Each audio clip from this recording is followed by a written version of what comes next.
तर कसे आहात तुम्ही सगळे, काय प्रश्न विचारते. स्वामीच्या कृपेने तर तुम्ही सगळे स्वस्त आणि मस्तच असाल. तरीही आपला आपुलकीचा प्रश्न. लाईव्ह व्हिडिओ बनवण्याचं कारण हे की आज आहे 6वा गुरुवार आणि उपवास केला आहे, स्वामींची स्थापना केली आहे आणि त्यामुळे घराचं वातावरण इतकं प्रसन्न आणि इतकं सुंदर आहे ना.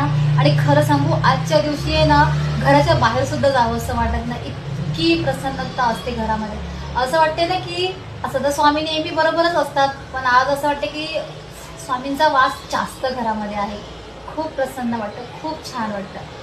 तर तुम्ही दर्शन घ्या, स्वामींचं लाईव्ह दर्शन घ्या. आणि माझ्याकडून काही चुकलं असेल स्थापनेमध्ये या काहीही असेल तर कृपा करून मला कमेंटमध्ये सांगा. मी प्रत्येक वेळेला प्लीज प्लीज बोलत होते, पण एक दादा मला म्हणाले की प्लीज नाही, कृपा करून बोला. तर यापुढे मी तसंच बोलेन आणि मला नक्की सांगा.